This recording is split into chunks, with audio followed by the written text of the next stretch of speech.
Hi everyone, welcome to the Zentangle Project Pack video series. This lesson is from Project Pack number 1.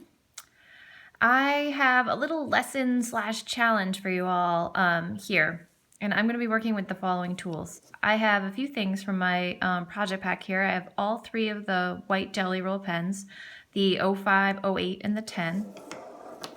I also have a white charcoal pencil and a tortillon. And I grabbed my graphite pencil. I'm going to use that as well today. It wasn't in the project pack, but if you have one, grab it, and we're going to play with that too. If you don't have these tools, that's fine. You're welcome to play along with us as well. So I am going to be playing or tangling on one of our black pre-strung Zendalas. All of you got a different one, which is kind of fun, and I think going to lead to some really cool results. So we're going to be playing with a tangle called striping here, and striping is pretty descriptive of the tangle as it is all about stripes. It's one of those tangles that seems so basic, but once you get into it, you can explore it and manipulate it and play with it, and I have a lot of fun with it, so I hope you will too. What I'm going to do is show you guys a couple pointers and a couple of different ways to shade striping, and then I'm going to send you on your way to explore your template or your string or whatever it is you have in front of you. So why don't you just follow along by just watching right now, and then you can start tangling on your piece after.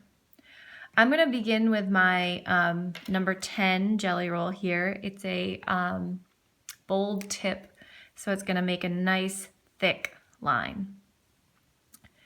When I'm working on these Zendalas, what's great is you can kind of use the string as a suggestion, but not necessarily a demand. What I mean by that is you can either combine sections, you can leave sections blank, you can just do parts of sections, so each template can have endless possibilities. When I'm drawing striping, I like to add a little bit of curve to my stripe, and that makes even more suggestion of the contour shape.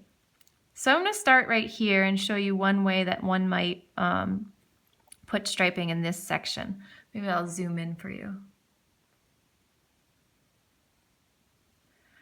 All right, and I'm going to begin up here in the point. It's going to make that my first stripe here. Okay, the starting point. And as I continue on, you're going to be able to see that subtle curve I was talking about. And I'm just going to nice and slow fill in those stripes. That nice thick gel ink. Again, that nice curve. I'm going to kind of play with the shape here, but continuing to watch these lines flow in a parallel way. So a couple things with striping. Don't worry about them having to be exact. I just like to have that nice contour shape. Leave yourself plenty of space in between.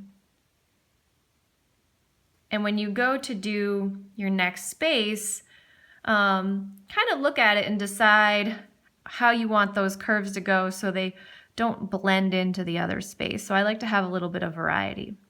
So I'm going to start this one, I think, just like that last one. When you're playing with these templates, you may or may not want to play with symmetry. You can be random about it too, and that's totally fine. So don't feel like they have to match up perfectly. And you can decide that as you go along as well. See what happens. So I'm going to fill in a couple here with stripes, and then I'm going to show you some different ways to shade and a couple of different sort of tangulations of striping that you can play with.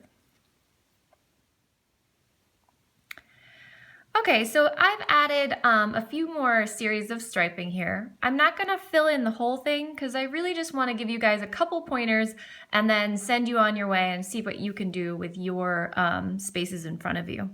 This will lead to some really cool varied results. So if you're the type that actually just enjoys the way this looks without the shading, then by all means just leave it because it is quite pretty, and that's totally fine. So if you're kind of liking what's going on here, then just leave it. That's totally fine. I am going to add a bunch of graphite and a bunch of white charcoal, but that's part of the tangling process that I really enjoy. So I'm going to show you some options, and then you can choose what you want to do. I'm going to use the white charcoal pencil and the graphite pencil with this particular approach. And then I'm also going to use my tortillon that is made for, or is labeled for, my white charcoal.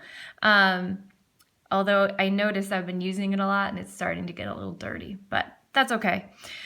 And I don't really need one right now for my graphite pencil. If you have one, great, but I'm just gonna kind of use the pencil itself to blend. So I'm gonna start with the graphite, and I'm going to work with the edges to create a little bit of shadow on the edges of these shapes. Okay, so I'm gonna go right over the gel pen. You want to make sure your gel pen is dry before going over it with your pencil. So just make sure you leave a little time before you start adding layering.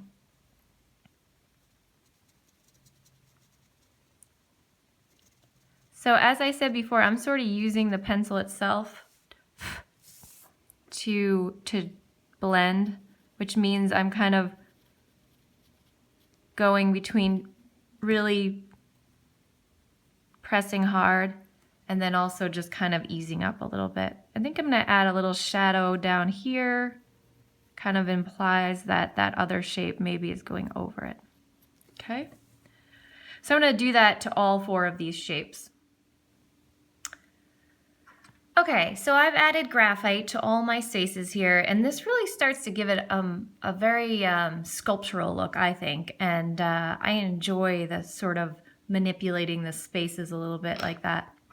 Now we're going to pick up our magic wand, I mean white charcoal pencil. Sorry, I sometimes call this a magic wand because I love what it does.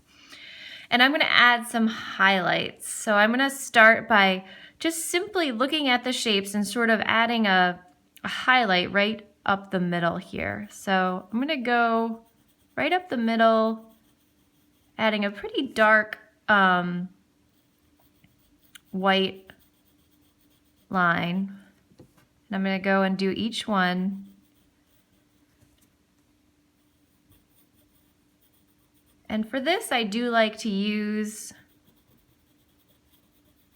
my tortillon, and I'm going to use that one that I put a W on.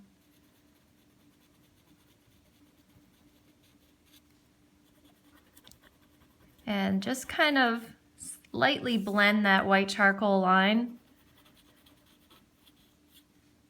Not too much, just enough to soften it, and you really get this sort of fun highlight right up the middle. Oh my goodness, love that.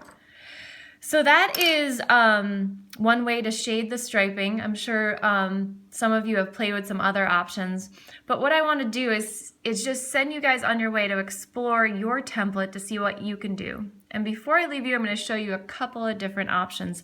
So here is this one template. Look how fun those are. Here is another one that I started on, and I just wanted to show you guys the difference where I started to add the shading to some of it. So you can see this is what it looked like beforehand, and this is what it looks like after. So that one's kind of fun. And obviously you could have used the same template and just kind of filled those spaces different to get a totally different result. Here's another one where I added just a dot in between the striping, so you can see just by adding a different type of detail you get a different look. Here's another one where I took my fine jelly roll, my 05, and did a fine line sort of aura on either side of that stripe. And you get this kind of, again, another cool look. And here I have an apprentice tile that I just put a string on and also filled with striping. And I left this one without shading because I thought it had this really bold, kind of clean look to it. So that's another option. So have fun with this, enjoy striping, and share what you create because we'd love to see it.